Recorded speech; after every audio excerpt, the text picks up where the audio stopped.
Hey guys, welcome back. This is Reggie for the Help Me Let It Die series. For this video, we're going to talk about the combat basics. We're going to start with barehanded and one-handed blunt weapons. Now, these are one-handed blunt weapons are very common early, and bare hand combined with that is very good for grinding the early floors and will take care of most of your mobs. You will not have to use other weapons. Now, I'll tell you early that these weapons you'll have to switch off for the higher floors because the enemies upgrade and use different weapons. But for now, getting used to the game and the combat, learning how to use barehanded and blunt weapons is a necessity for survival. Now we're going to talk about recovery frames. Recovery frames is the amount of frames it takes for your character to do something else. Okay, so after you do a move, there are recovery frames before you can do something else. Okay, so with every weapon choice, there is a special move that you can unlock in your mastery. So there's a 3-hit combo right there. Okay, you see how long it takes for my character to move in a different direction after I do that combo? It's a very long time, and most of the time, more than often, if it doesn't kill, you're gonna get hit, and that's actually a pretty weak combo. Now, one of the better ways to cancel recovery frames, in case you do go for the 3-hit, is to actually roll out the way. If you're gonna be rolling a lot, has invincibility frames. You can't roll through people, but you can roll attacks. It is very useful. Now, blocking, just holding the circle button down, just blocking is the quickest way to end recovery frames. It's faster than moving out the way and slightly faster than rolling. It's very good just in case you overextend or your your punch whiffs or your attack whiffs. You can just block.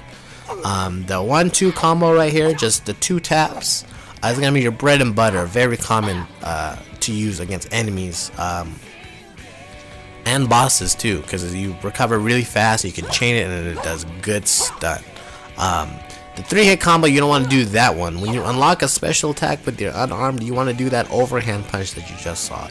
So pretty much the inputs would be your trigger, and then your front, your L1 and R1. So it'll be So for left side, it'll be L2, L2, and then L1. Alright, so now for blunt weapons, it's actually the same combo. First 2 attacks, don't do the third one like you just saw. First 2 attacks can be repeated very fast. It has the range. It's probably why you would do or use a one-handed blunt weapon. It's very good. It helps with mobs than just using your bare hand. You're gonna get hit, but the blunt weapons are very common to find. Now we're gonna talk about this big old drop kick. Now, I haven't found a way to make the recovery frame shorter yet. There's probably a way, or maybe a skill, but I haven't found it. Now, I know when you get hit by enemies onto the ground, you can tap your dodge button, your roll button, they get up faster, but it doesn't seem to be the case with the drop kick. So it's really kind of useless. It whiffs a lot of the time, even you lock on. It's just pretty stylish, and some quests require you to get kills with it. Now, another way, especially when you're going through areas that you don't know or not familiar with, is actually sneak like this, in this stance where you catch the critters. It's also, you can get sneak attacks from the back. Now, I jumped on here to show you kind of like the height that you can also do a sneak attack. It's a different animation. One is a suplex on the ground. The height attack, you actually jump and do this like luchador move. I'm going to show you how they kind of work on enemies. They do a lot of damage, but even if they do not kill, you get a follow-up attacks. 2 of them, 2 stomps. They're executed with the X button. Same thing with the sneak attack. I'm going to show you 2 examples of what these sneak attacks are going to look like and how they apply in the real game. Now let me show you an instance where I can use a sneak attack. I'm here crouching using the camera. I don't want to face check a new area. There's an enemy I see. I'm snuck. He can't see me. And then bang, I just hit the X button while I'm sneaking. I do a suplex. A lot of damage. Tons of damage. Always get him if you can. You can't sneak attack mechanical stuff. Just humanoids. Here, this is a hater that's actually scaled to my higher fighter. I'm going to show the air one that you can get. It's pretty good range, and you get that. And once you do, you can actually lock on and do 2 stomps. You get 2 free stomps before they get back up. Now, I didn't really notice he has a gun on him, but he popped me real quick and rolled. But if they do have a ranged weapon, you can kind of just maul them with your 2-hit combo over and over again. But if you do see a roll or something like that they do, prepare to retaliate. They might get you. But I mean, that was a fresh level 1 character, no items. The only thing that's ranked up on the character are mastery skills, which carry over across all your characters. So just in case you start a new fighter, all the skills you've learned carry over. Now this one is just showing he also has a firework launcher. I kind of just maul him. And this rage attack right here. Now this rage attack, use this to level up weapons. Because it's free. You don't even need ammo for your current weapon, like the steam iron and stuff like that. You do not need ammo to use it. So it's a good way. It's another way to grind the early floors and level up other weapons. Here I'm kind of just, you know, these guys are pretty common to see, these MK1 robots.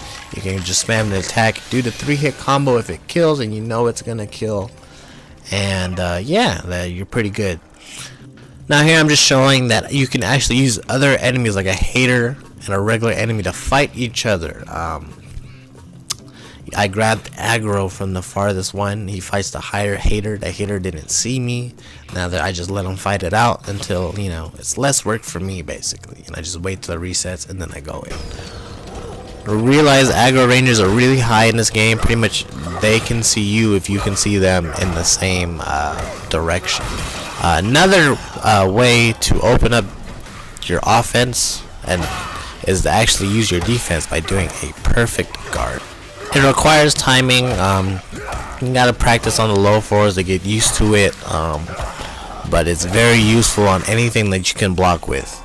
You can use your hands after you've leveled up after a while, but not early. Just showing here that you can actually also use the firework launcher to make more health on the critters just by shooting them. Just lock on, shoot them. Instead of small health they give you medium health. So it's another way to use your firework launcher, but it does not give you experience for it. Now here, this is a pretty early room with a bunch of mobs or a bunch of enemies. So a big old. Just wanted to show that you don't have to sprint to dodge attacks, so you don't have to worry about your heart rate going up and being stuck in a long panting recovery frame. Now I want to take this time to also show you how to use rage attacks. Now you see that number next to my health bar, the number 3. I'm pressing the triangle and you see that blue flame that was coming up. I'm holding that button down and I have a rage attack ready to use. So I'm kind of just finding an opening.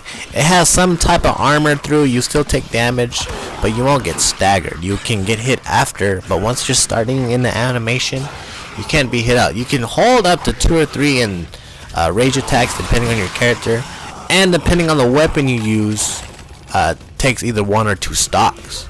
Now it's a good way to thin out the mobs. I used to thin out the harder enemies to fight in a group. I actually did get a double kill. Now these guys are relatively easy to fight. I mean, I did lose some health, but keep in mind this is a level 1 character, 200 health, no armor at all. The only thing leveled up is my masteries.